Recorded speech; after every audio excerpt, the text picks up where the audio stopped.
अच्छा जी, शुरू करते हैं फिर से। फ्रेम सेट के लिए थोड़ा सा उसका कॉन्सेप्ट पहले आपको दे दूं, फ्रेम सेट है क्या, उसके बाद फिर इसको करते हैं आगे।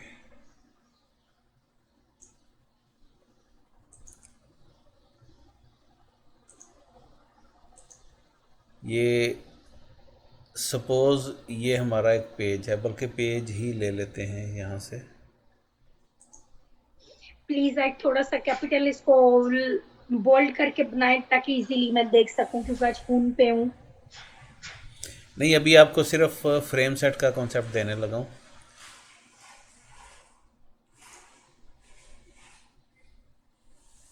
शेर साहब, इसका जूम कर लेना, थोड़ा सा एक्सेल का जूम कर लें ताकि वो उनको नजर आ नहीं नहीं, लिखना कुछ नहीं है इसमें, सिर्फ एक डायग्राम बना के इनको बताना है बस।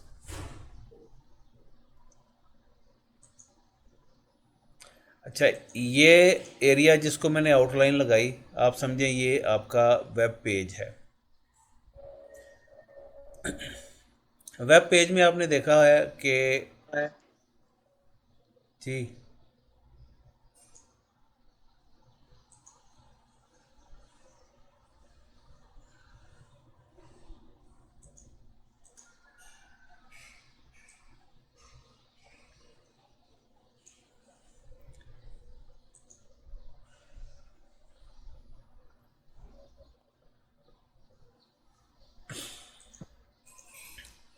वेब पेजेस आपने देखा होगा कि इस तरह से कुछ बने होते हैं। जैसे ये ऊपर वाला पोर्शन है, यहाँ पर वेब पेज का ऊपर मेन हेडिंग या मेन जो भी वेब पेज का नाम कुछ भी वो लिखा होता है। और ये लेफ़्ट साइड, यहाँ पर कुछ लिंक्स दिए होते हैं। हम उन लिंक्स को क्लिक करते हैं, वो लिंक अपनी जगह पे फिक्स रहते हैं, और जिस लिंक को हम क्लिक करते हैं उससे रिलेटेड इन्फॉर्मेशन हमें इस पोर्शन में मिलती है। ऐसा आपने वेबसाइट्स पे देखा होगा। ये जो हम इस तरह स्क्रीन को पोर्शंस में डिवाइड कर लेते हैं, एक ये हिस्सा बन गया, एक ये हिस्सा बन गया, और एक ये वाला हिस्सा बन गया, ये चीज़ कहलाती है फ्रेम सेट। फ्रेम सेट दो तरह से होता है, या तो हॉरिजेंटल होता है या वर्टिकल होता है। अब ये जो मैंने आपके सामने अभी छोटा सा एक फॉर्मेट बनाया, सिंपल तरीन फॉर्मेट है ये, इसमें दो फ्रेम सेट यूज़ हुए हैं। कैसे दो फ्रेम सेट यूज़ हुए हैं? एक फ्रेम सेट ये है, जो मैं पूरे को अगर सिलेक्ट कर लेता हूँ, इसमें देखें दो रोज़ आपको नज़र आ रही हैं। पहली रो ये वाली, जिसमें सिर्फ हेडिंग्स आती हैं। दूसरी रो ये वाली जिसमें ये दोनों खाने आ रहे हैं। ये पहली रो है, दो रोज़ हैं ये। उसके बाद अगर हम दूसरी रो की बात करते हैं, दूसरी रो के फिर दो पोर्शन हैं ये वाले, और ये दो दो पोर्शन जो हैं ये वर्टिकल पोर्शन है। एक लेफ़्ट साइड वाला पोर्शन है, एक राइट साइड वाला पोर्शन है। ये पूरा एक फ्रेम सेट है। इस फ्रेम सेट के अंदर जो पहली रो है ये वाली, ये एक फ्रेम है। अब इस फ्रेम सेट के अंदर अगर आप दूसरी रो पे जाते हैं, ये वाली दूसरी रो फिर एक फ्रेम सेट है, और उस फ्रेम सेट के अंदर फिर दो फ्रेम है। एक फ्रेम ये लेफ़्ट साइड वाला, और एक फ्रेम राइट साइड वाला। ठीक है, ये दो फ्रेम सेट हैं और तीन फ्रेम है। एक फ्रेम सेट के अंदर दूसरा फ्रेम सेट है, और अंदर वाले फ्रेम सेट में फिर दो फ्रेम है। अच्छा, ये थोड़ा सा एक आइडिया दे दिया आपको, अब इसको थोड़ा सा प्रैक्टिकली करने की कोशिश करते हैं। नया पेज ले लेते हैं।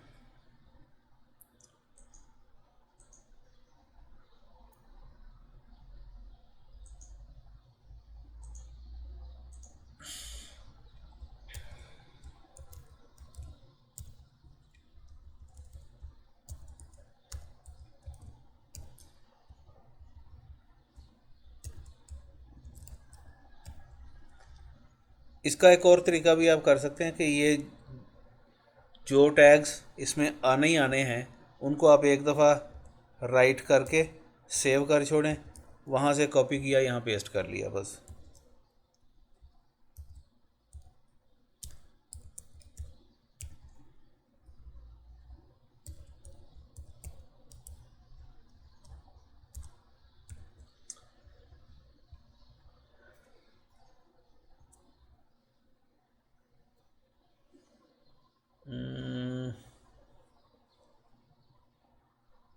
नहीं, मेरा ख्याल है ऐसा नहीं है।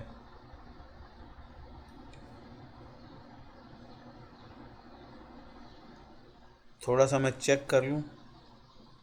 मेरा ख्याल है कि इसमें थोड़ी सी मुझे गलती लग रही है। फ्रेम सेट जब बनता है तो उसमें हेड और बॉडी के टैग्स नहीं आते।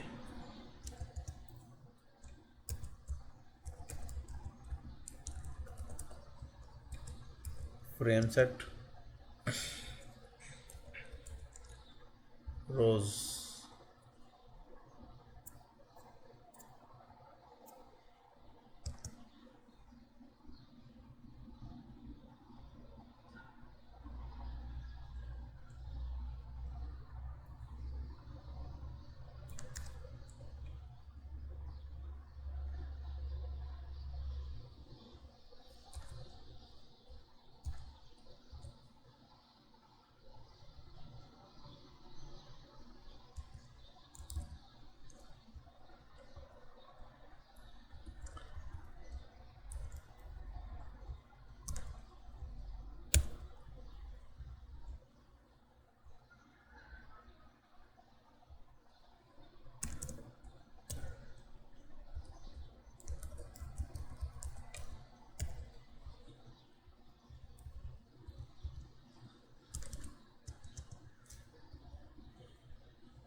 नहीं, कुछ गड़बड़ है।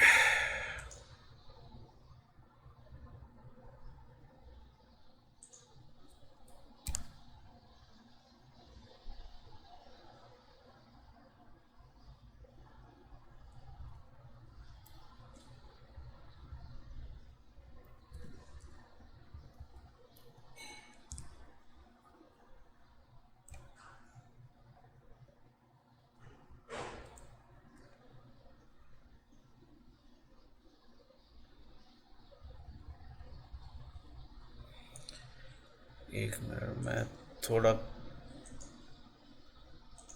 कंफर्म करना पड़ेगा।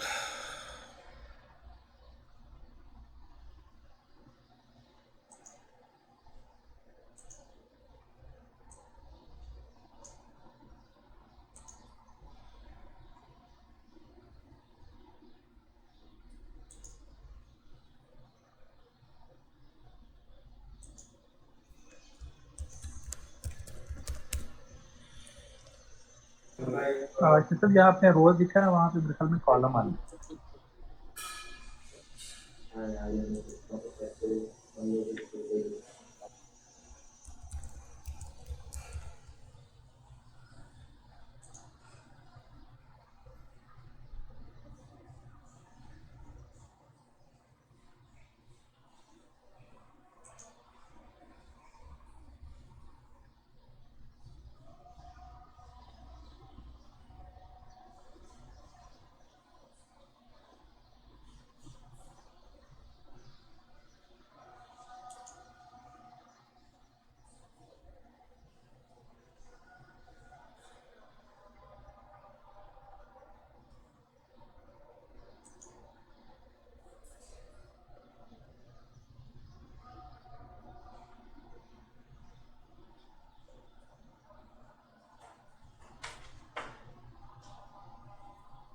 कितने पोर्टेबल थे?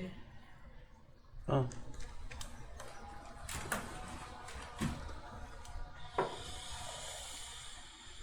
चेक करो एक बारी।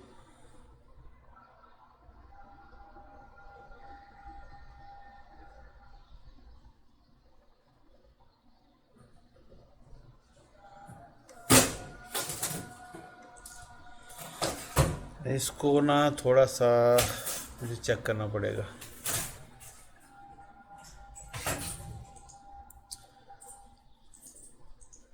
अभी टेबल पे ही थोड़ा सा वर्किंग करते हैं।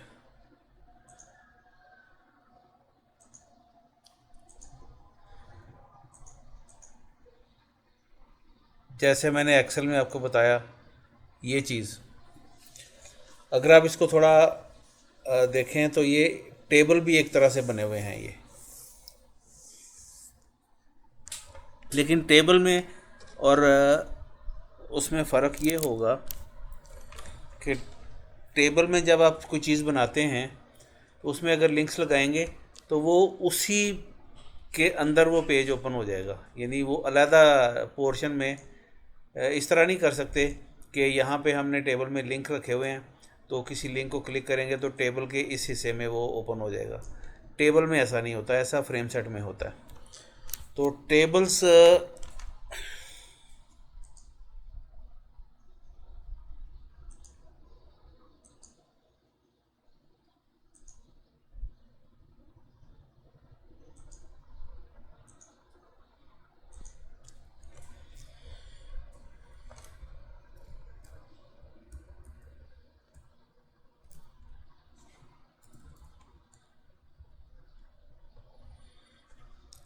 टेबल वाली फाइल ही ओपन कर लेते हैं।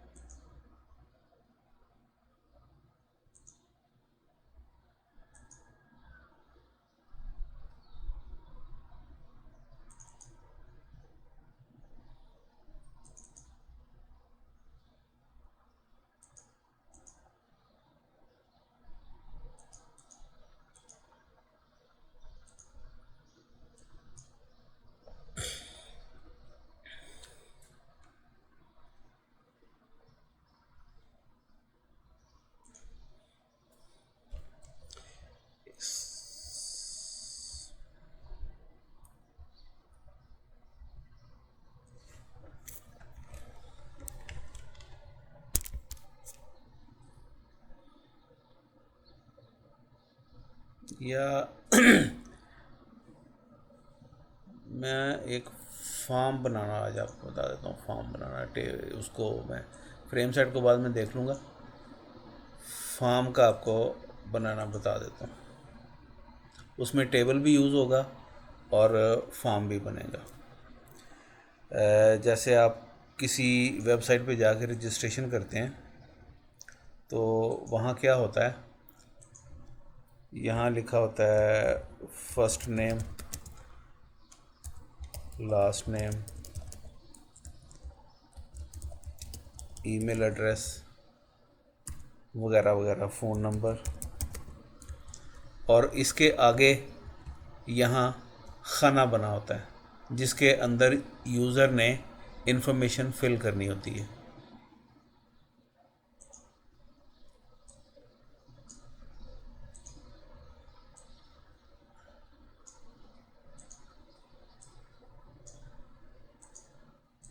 ये चीज़ कहलाती है फॉर्म।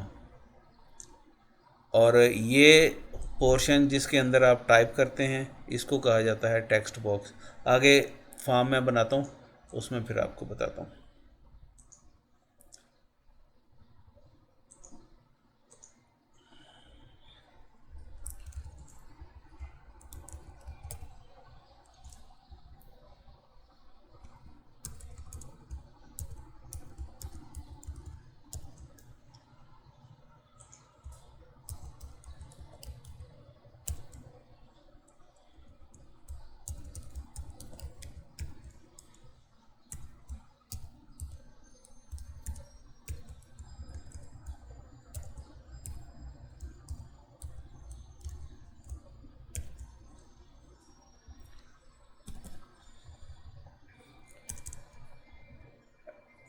इसमें हेडिंग दे देते हैं H1 या H2 दे दें।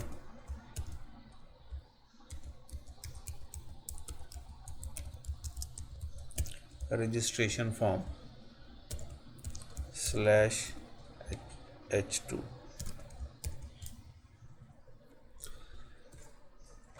इसके नीचे हम टेबल बनाते हैं। टेबल में बाद में उसको ऐड करेंगे, पहले फॉर्म उसमें बना लेते हैं सादा सा। फॉर्म का टैग है और ये उसकी क्लोजिंग है।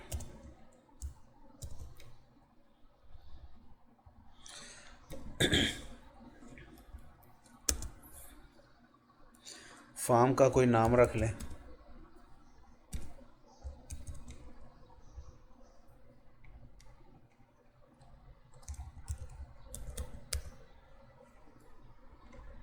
नाम से पहले, फार्म के नाम से पहले FRM लिख दिया। FRM या ताकि नाम से पता चल जाए ये हमारा फार्म का नाम है, किसी और चीज़ का नाम नहीं है। अच्छा, इसके अंदर हम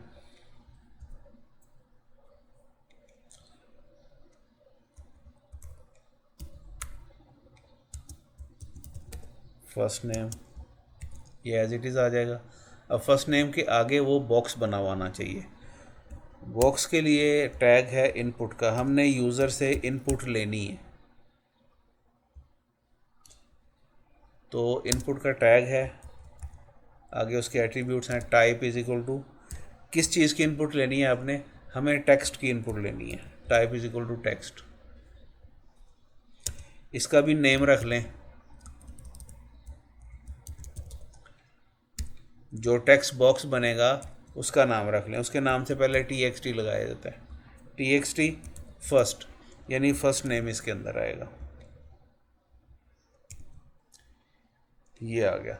इनपुट का टैग जो है इसकी क्लोजिंग नहीं होती, सिर्फ सिंपल इसी तरह आ जाता है।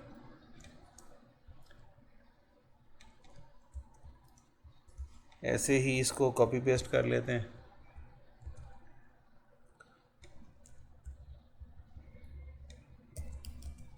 लास्ट नेम और TXT last.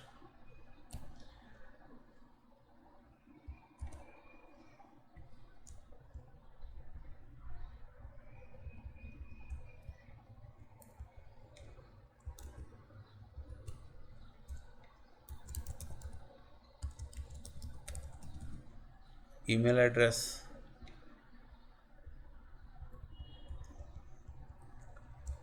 TXT email.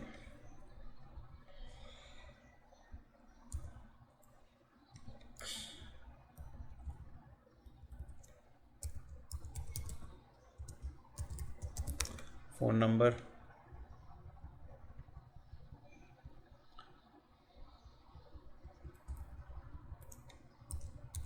TXT phone. ये डॉट किस लिए लगाया हुआ है एंड पे?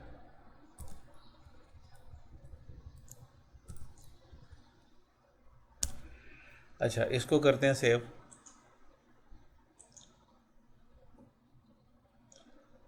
नाम दे देते हैं REG फॉर्म .html।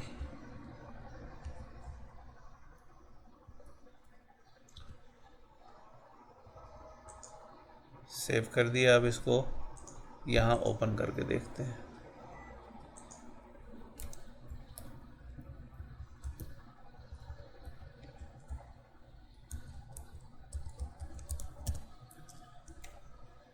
ये देखें जी, लेकिन ये एक ही लाइन में आ रहा है, हमें तो अगली लाइन पे चाहिए। उसके लिए आप क्या करेंगे, यहाँ आपको ब्रेक लगानी पड़ेगी, BR।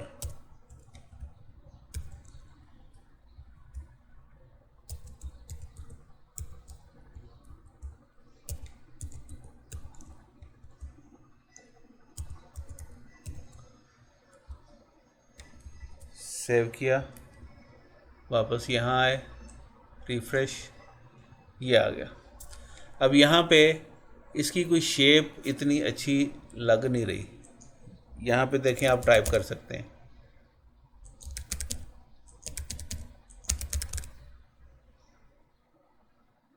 शेप इतनी अच्छी नहीं है। इसके लिए क्या करते हैं, हम इसको टेबल के अंदर ले जाते हैं। ये जो पहले वाला पोर्शन है जिसमें first name, last name, email address और फ़ोन नंबर लिखा हुआ है, ये पहला कॉलम आप समझ लें, और टेक्स्ट बॉक्सेस जो है वो दूसरा कॉलम है। पहली टेबल रो जो है उसके अंदर पहले कॉलम में आएगा फर्स्ट नेम, दूसरे कॉलम में आ जाएगा ये टेक्स्ट बॉक्स। इसी तरह दूसरी रो जो होगी उसमें ये आएगा और आगे ये वाला टेक्स्ट बॉक्स, इसी तरह बाकी वाले। इसको अब हम कन्वर्ट करते हैं टेबल की शक्ल में। फॉर्म के अंदर टेबल आ जाएगा।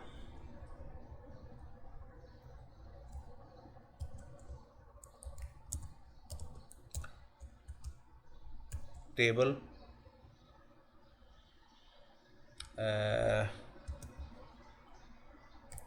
विड्थ कोई रख लें इसकी,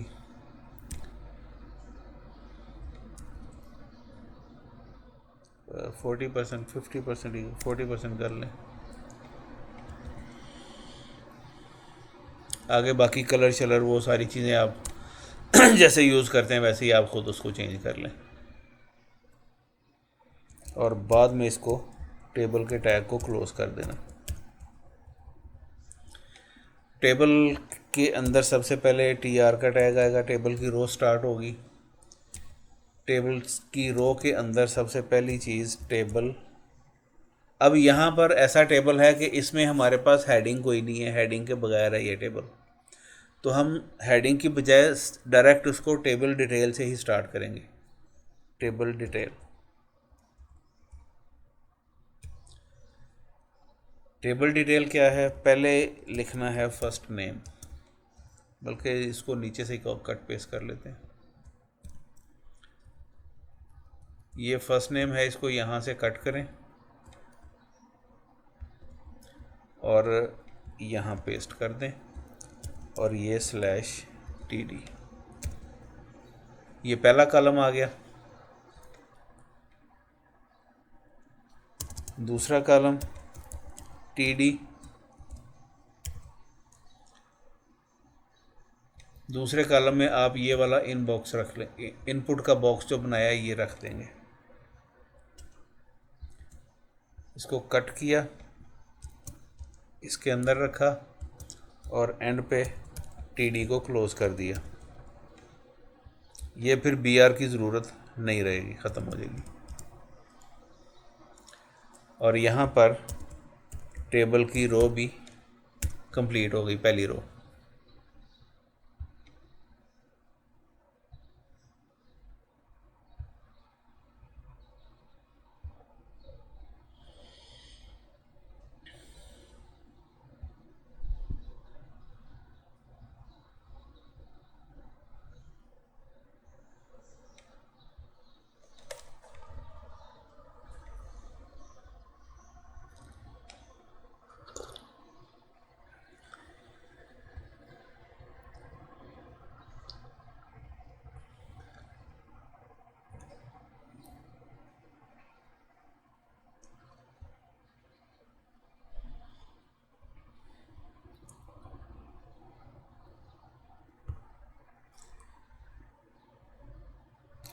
शाह साहब स्क्रीन शेयरिंग एनेबल करो।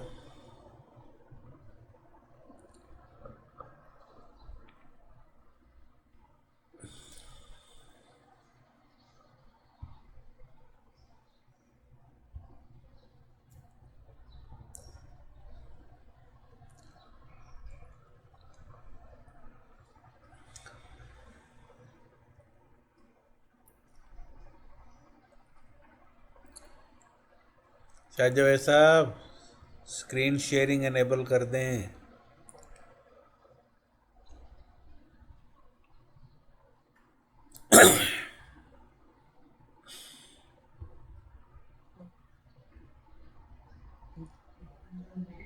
जी जी।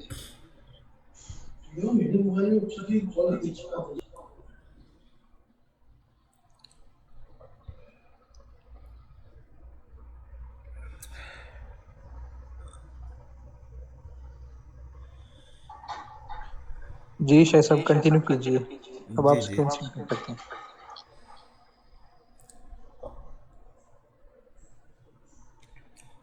ये हमारी पहली रो यहाँ पे कंप्लीट होगी। पहली रो में हमने क्या किया, इतना पोर्शन देखें, उसका जो पहला हिस्सा था उसमें हमने फर्स्ट नेम लिख दिया और अगले वाले कॉलम में हमने लिख दिया इनपुट का वो टेक्स्ट बॉक्स बना दिया। अब इसी को आप नीचे कॉपी पेस्ट कर लें दूसरों के लिए। इनको ख़त्म कर देते हैं। ये पहली रो आ गई।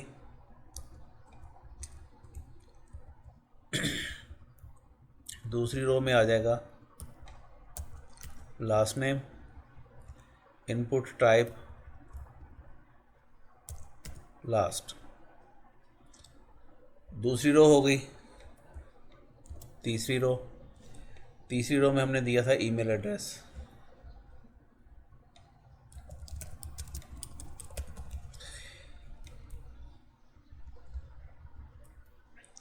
txt ईमेल आ गया।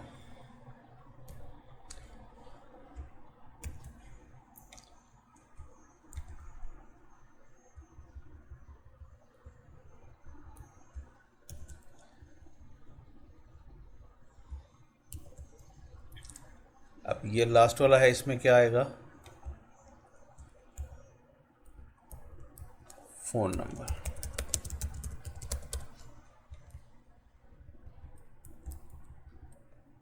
txt phone.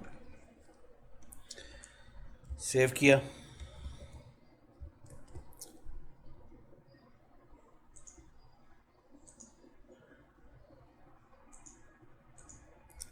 यहाँ आते हैं, इसको रिफ़्रेश किया।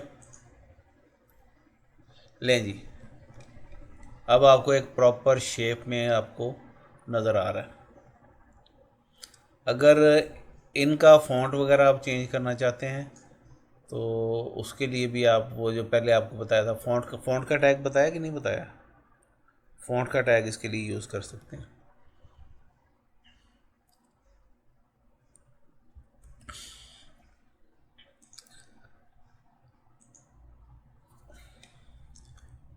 अच्छा, इसके बाद इसमें और चीज़ें आती हैं।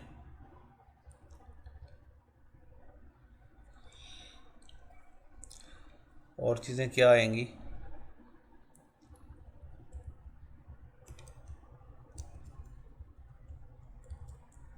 एक और इसमें ऐड करते हैं,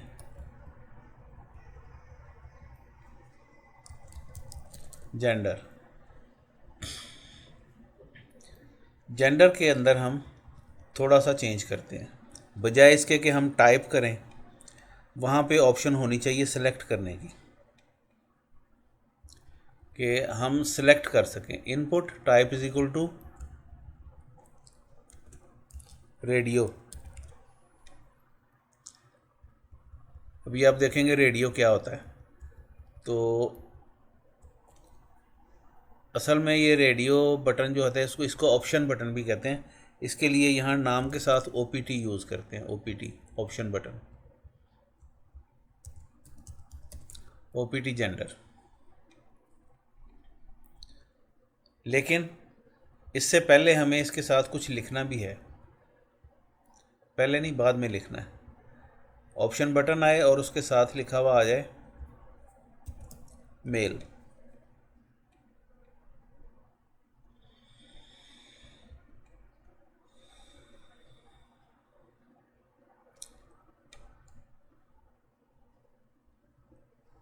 और उसी खाने के अंदर आप एक और रेडियो बटन बना दें।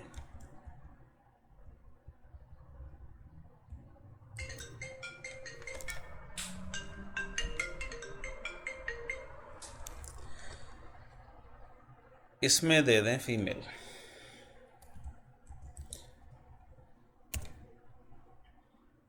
सेव किया, यहाँ आए, लें जी, जेंडर मेल फीमेल। अब ये देखें, इसमें से जब आप एक को सिलेक्ट करते हैं दूसरा अनसेलेक्ट हो जाता है अपने आप। ये क्यों हो रहा है? ये इस वजह से हो रहा है क्योंकि हमने इसका नाम सेम रखा हुआ है, जो उसका नाम होगा वही दूसरे का नाम होगा। इसमें एक और चीज़ होती है, इसकी अलग अलग पहचान फिर कैसे होगी कि उसने मेल सेलेक्ट किया या फीमेल सेलेक्ट किया। उसके लिए इसके अंदर एक और हम एट्रीब्यूट यूज़ करते हैं, वैल्यू। वैल्यू इक्वल टू 0 दे दें और दूसरे को दे दें value is equal to 1।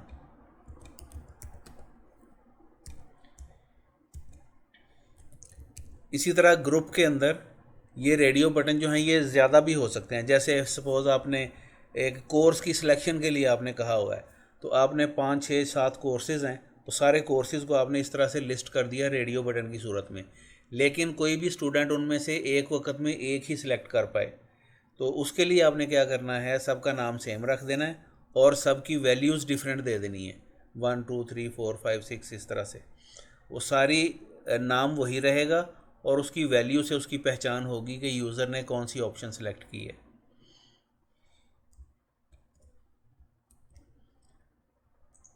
Refresh किया, ये आ गया।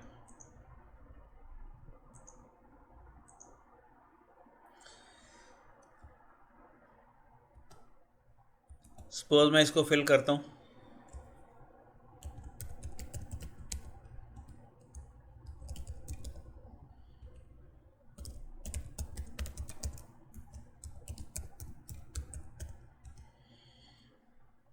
फ़ोन नंबर दे दिया, कुछ भी ये सिलेक्ट किया। अब आगे आगे इस फॉर्म को सबमिट होना चाहिए, सबमिट करना है हमने।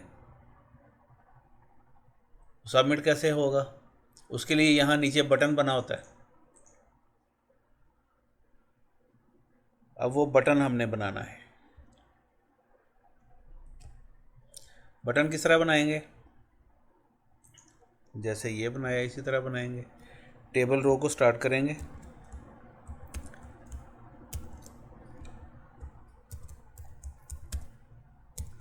और इस रो के अंदर हमने सिर्फ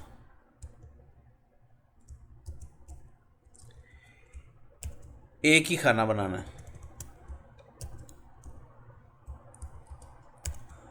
और ये खाना जो है अगर एक ही बनाना है तो उसके 2 कॉलम होंगे, उसका कॉलम स्पैन हम 2 कर देंगे ताकि वो दोनों कंबाइन होके एक बन जाए।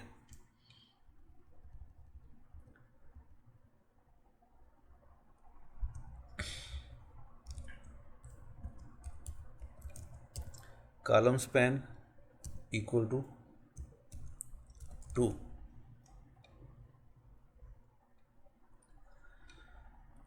यहाँ पे आप इनपुट का टैग फिर यूज़ करेंगे, वो बटन बनाने के लिए भी इनपुट का टैग ही यूज़ होगा।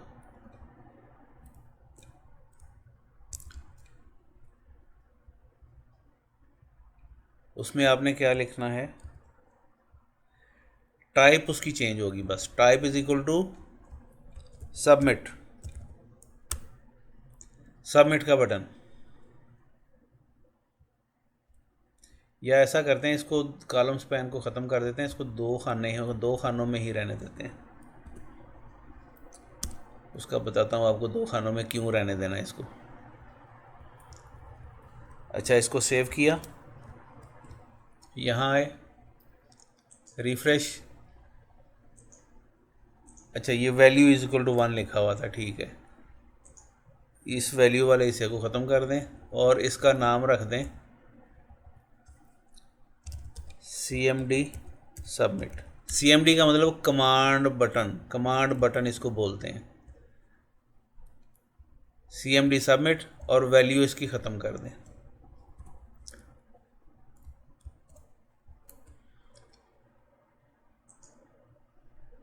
ये आ गया जी।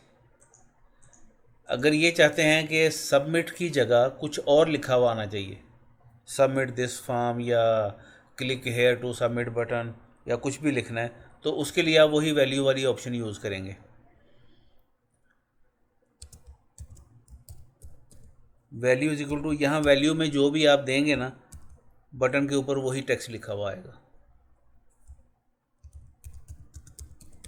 Click here to submit form.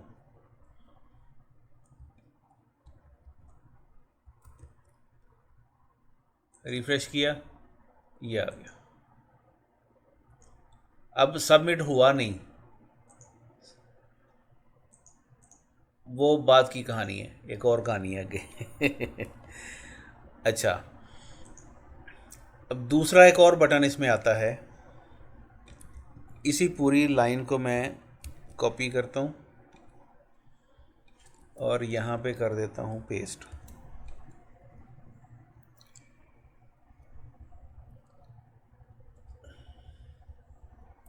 Type is equal to reset.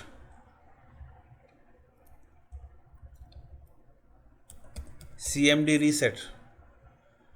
ये क्या करेगा, ये फॉर्म को क्लियर कर देगा। अगर आपने फॉर्म फिल किया हुआ है पूरे का पूरा, सबमिट करने से पहले अगर आप उसको क्लियर वाले बटन को प्रेस कर देते हैं तो वो क्या करेगा, यहाँ कुछ लिखा हुआ है, यहाँ लिखा हुआ है, यहाँ लिखा हुआ है, ये हमने यहाँ भी सिलेक्ट किया हुआ है। क्लियर फॉर्म खाली हो जाएगा, दोबारा से इसको फिल किया जा सकता है। और सबमिट जब करेंगे तो क्या होगा, ये जितनी इन्फॉर्मेशन है ये जाएगी वहाँ पर जहाँ से ये वाला पेज आपके कंप्यूटर पर ओपन होगा। मिसाल के तौर पे किसी सर्वर के ऊपर वेबसाइट पड़ी हुई है, उस सर्वर के ऊपर आपकी वेबसाइट से रिलेटेड सारे पेजेस वहाँ पड़े हुए हैं, HTML की सारी फाइलें वहाँ पड़ी हुई हैं, वो सारी फाइल्स आपस में एक दूसरे से लिंक्ड हैं। जब आप रजिस्ट्रेशन करते हैं वहाँ से फॉर्म आता है आपके कंप्यूटर पे, जो मैंने आपको शुरू में सिनारियो बताया था कि आपकी तरफ से रिक्वेस्ट जाती है वहाँ पे, सर्वर उसके बदले में रिस्पॉन्स देता है और आपको वो वाला पेज सेंड कर देता है HTML का जो आपने रिक्वेस्ट किया होता है। अगर आपने रजिस्ट्रेशन के लिए कहा है तो आपकी तरफ से रिक्वेस्ट जाएगी सर्वर के पास, सर्वर उसके बदले में क्या करेगा, रजिस्ट्रेशन वाला जो भी फॉर्म वहाँ पे बना के रखा हुआ है वो उसके साथ आपने लिंक किया होगा, वहाँ से वो फॉर्म आपको दे देगा, आपके कंप्यूटर पे वो फॉर्म ओपन हो जाएगा। आपने वो फॉर्म फिल किया, फिल करने के बाद जब आप सबमिट करते हैं तो सबमिट करने के बाद वो पूरे का पूरी इन्फॉर्मेशन जो आपने यहाँ लिखी, ये पूरी इन्फॉर्मेशन फिर सर्वर के पास जाती है। अब सर्वर उस इन्फॉर्मेशन को क्या करता है, वो एक अलग स्टोरी है और वो बहुत बड़ा एक पोर्शन है इसका वेबसाइट डेवलपमेंट का, कि यूज़र से जो इन्फॉर्मेशन आई है उसको क्या करना है, उसको कहीं ना कहीं सेव किया जाता है। मिसाल के तौर पे आप नई रजिस्ट्रेशन कर रहे हैं तो यहाँ पे आपने पासवर्ड वाला भी कोई पासवर्ड, हाँ पासवर्ड की भी ऑप्शन यहाँ पे हम दे सकते हैं। एक पासवर्ड का भी बना लेते हैं कल।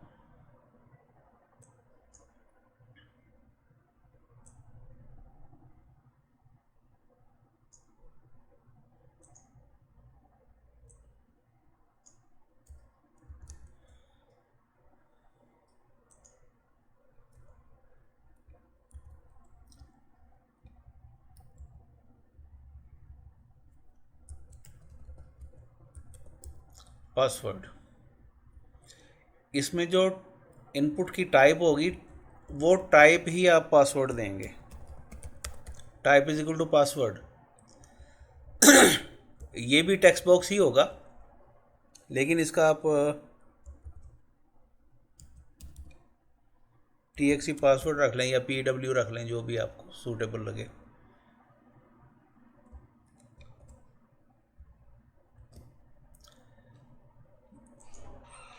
अब बाकी तो आपने फिल कर लिया। अब पासवर्ड वाले खाने में जब फिल करेंगे ना, आप देखेंगे कि यहाँ टेक्स्ट आपको नज़र नहीं आएगा। जब आप टाइप करेंगे जैसे पासवर्ड लिखते हैं उस तरह लिखा जाएगा। ये type is equal to password लिखने की वजह से है।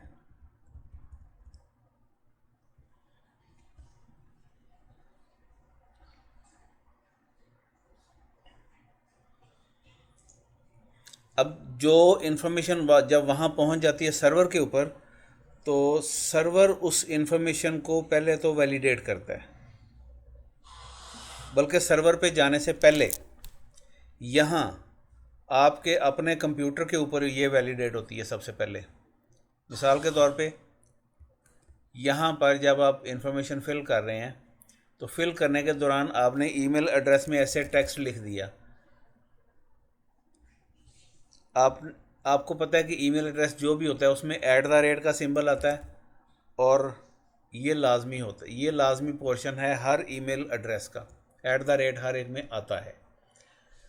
तो होता ये है कि आगे प्रोग्रामिंग इसके अंदर इन्वॉल्व होती है, साथ HTML के साथ दूसरी प्रोग्रामिंग इन्वॉल्व होती है। वो क्या करती है, यहाँ पर जो आपने फॉर्म फिल किया है उसको आपके कंप्यूटर के ऊपर ही चेक किया जाता है कि क्या जो इन्फॉर्मेशन इसने फिल की है वो स्टैंडर्ड के मुताबिक ठीक है।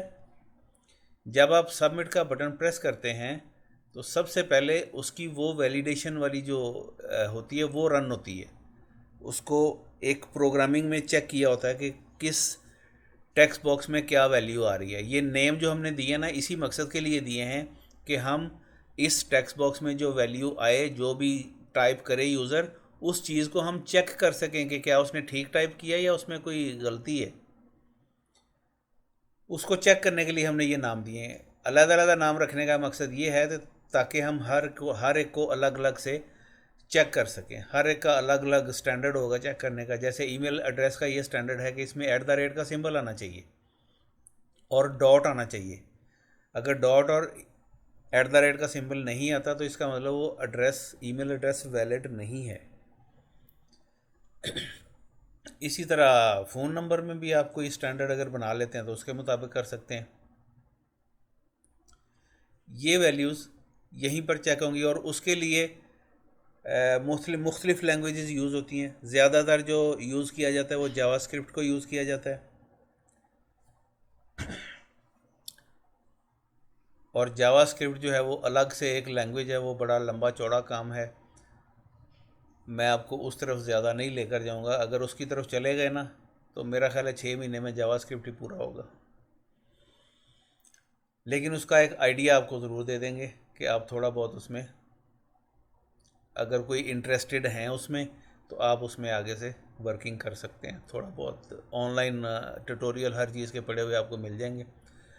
अगर मुझे कहेंगे मैं भी आपको कोई रेकमेंड कर दूंगा तो उसके ज़रिए से आप काफ़ी चीज़ें सीख सकते हैं।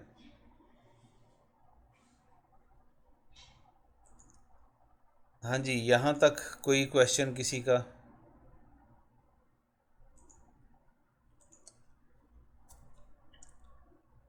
हाँ, एक चीज़ मैं बता दूँ, स्क्रिप्टिंग, आपने एक वर्ड सुना होगा स्क्रिप्टिंग।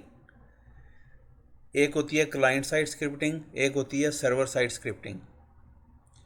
जब कोई भी फॉर्म फिल किया जाता है उसको जब क्लाइंट के कंप्यूटर पर ही चेक किया जाता है तो उसके लिए जो कोड लिखा जाता है जावास्क्रिप्ट का या किसी और लैंग्वेज का, उसको कहा जाता है ये क्लाइंट साइड स्क्रिप्टिंग है। क्लाइंट के कंप्यूटर के ऊपर इसने रन होना है। और जब ये वाली इन्फॉर्मेशन सबमिट हो जाती है, सबमिट होने के बाद ये पूरी फॉर्म की इन्फॉर्मेशन चली जाती है सर्वर के पास। जब सर्वर के पास चली गई तो उस सर्वर ने इस इन्फॉर्मेशन के साथ क्या करना है, उसके लिए जो कोड लिखा जाता है, कहाँ इसको सेव करना है, किस शक्ल में सेव करना है, किस डेटाबेस में सेव करना है, क्या उसका टेबल का नाम क्या होगा, रो कॉलम कौन से होंगे, कैसे होंगे, डाटा टाइप उसकी क्या होगी, यानी ये सारी चीज़ें उसमें डिफ़ाइन की होती हैं। वो सर्वर पे जाके रन होनी है। उसको कहा जाता है ये सर्वर साइड स्क्रिप्टिंग है। 2 तरह की स्क्रिप्टिंग इसमें इन्वॉल्व होती है वेबसाइट पे, क्लाइंट साइड स्क्रिप्टिंग और server side scripting. Client side scripting वो होती है जिसने यूज़र की मशीन पे रन होना होता है, जिसने वेबसाइट खोली है उसकी मशीन पे रन होना होता है। और सर्वर साइड पे वो होती है जब आप कोई चीज़ सबमिट करते हैं, वो सर्वर के पास इन्फॉर्मेशन चली जाती है तो वहाँ पर उसके साथ जो कोड लिखा होता है जिसमें उसके ऊपर वर्किंग होती है, उसको कहा जाता है ये सर्वर साइड स्क्रिप्टिंग है।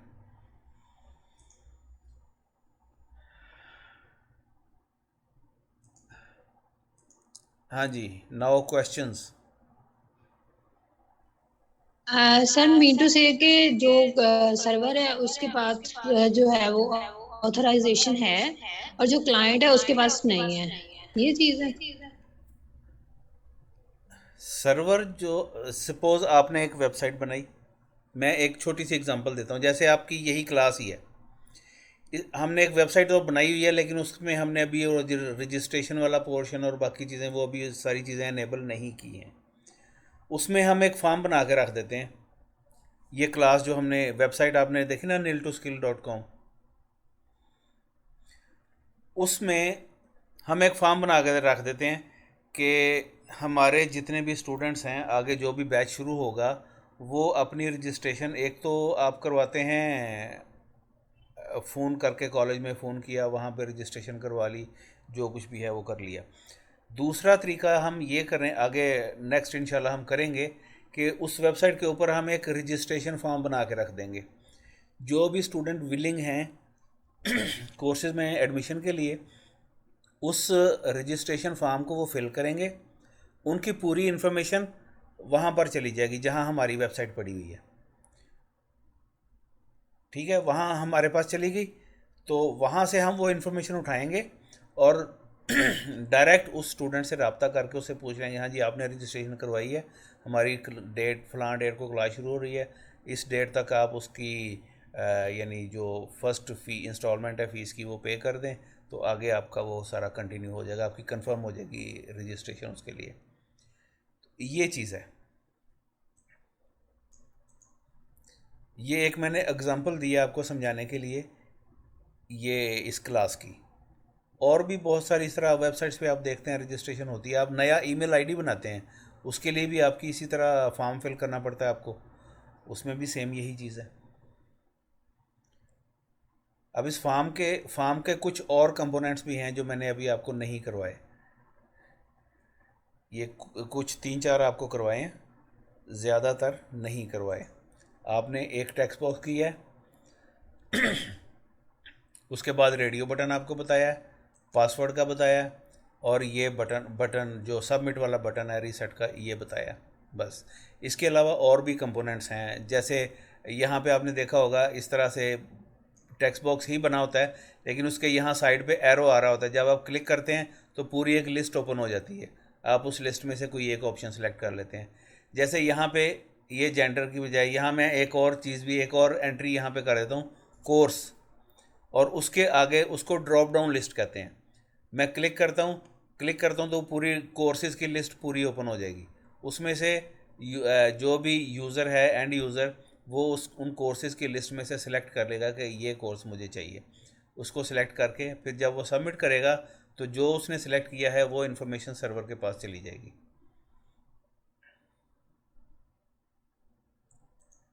तो बाकी जो 2-4 कंपोनेंट्स और हैं वो इंशाल्लाह अगली क्लास में हम कवर करेंगे। और अच्छा अच्छा, ठीक है। साथ वो फ्रेम सेट का भी मैं कुछ जी सर, थैंक यू देख लूँगा। सर, समझ आ गई कुछ आता नहीं। हाँ जी, और कोई क्वेश्चन, एनीवन एल्स?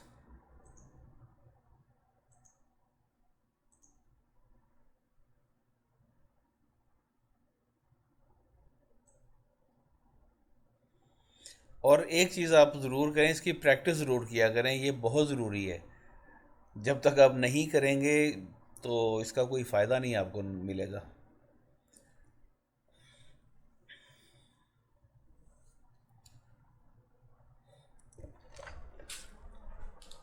चलें फिर क्लोज़ करते हैं। मैं अभी मगरिब की नमाज मेरी अभी रहती है, काफ़ी लेट हो गया, तो मिलते हैं नेक्स्ट क्लास में इंशाल्लाह। और इसकी प्रैक्टिस आप ज़रूर करें। ये फ़ाइल मैं शेयर कर देता हूँ, तो बाकी इंशाल्लाह नेक्स्ट क्लास में देखते हैं। ठीक है जी, अल्लाह हाफ़िज़।